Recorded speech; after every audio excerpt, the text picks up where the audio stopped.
Shalom Bapak Ibu Saudara terkasih di dalam Tuhan Yesus.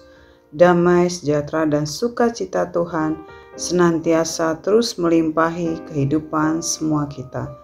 Renungan pada hari ini terambil dari Yohanes 15 ayat 7. Demikian firman Tuhan, "Jikalau kamu tinggal di dalam aku dan firmanku tinggal dalam kamu, mintalah apa saja yang kamu kehendaki dan kamu akan menerimanya."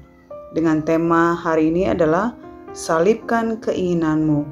Berbicara keinginan, tentunya setiap kita dengan cepat dapat menyebutkan apa saja dengan mudah segala keinginan kita masing-masing. Dan pastinya kita mau segera terwujud.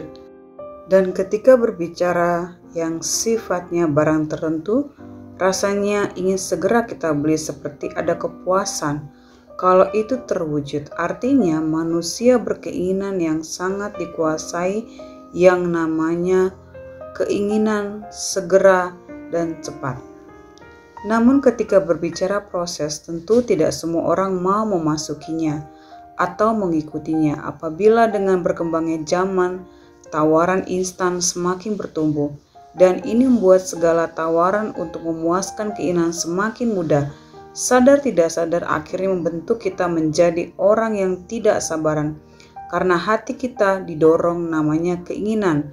Kita tidak lagi sabar terhadap hal yang namanya mengikuti rambu-rambu yang ada atau aturan-aturan yang sebenarnya dapat menolong kita untuk menjadi pribadi yang tertib.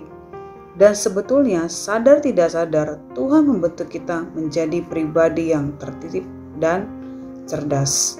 Tetapi buah roh adalah kasih, damai sejahtera, kesabaran, kemurahan, kebaikan, kesetiaan, kelemah lembutan, dan penguasaan diri. Galatia 5 ayat 22-23 menuliskannya, dan ini terjadi hanya ketika kita hidup di dalam firman Tuhan, menjaga kehidupan doa, melakukan apa yang menjadi perintahnya. Ketika kita hidup di luar Tuhan, maka kita tidak dapat hidup berbuah. Artinya kalau mau diproses, ikuti aturan dan belajar untuk menguasai diri, karena manusia cenderung untuk melakukan dosa atau memberontak kepada Tuhan. Oleh sebab itu, Roma 3 ayat 23-24 menuliskan, karena semua orang telah berbuat dosa dan telah kehilangan kemuliaan Allah, dan oleh kasih karunia telah dibenarkan dengan cuma-cuma karena penebusan dalam Kristus Yesus. Sadari, karena kecenderungan manusia adalah ingin membalas, keinginan untuk tidak mengasihi, keinginan dagingnya dipuaskan, keinginan untuk egois atau sombong, keinginan menahan kebaikan, dan keinginan untuk tidak setia daripada setia. Tentu hal ini semua kita alami. Lalu bagaimana mematikan keinginan tersebut di atas? Tidak bisa tidak, setiap kita memerlukan kasih karunia Allah dengan jalan tinggal di dalamnya, yaitu melekat kepada Yesus. Seperti digambarkan, pokok anggur kita adalah carangnya, supaya kita menghasilkan buah yang lebat, dan setiap kita bersedia dibersihkan tiap-tiap hari dengan firman-Nya, maka akan terjadi yang namanya berbuah lebat.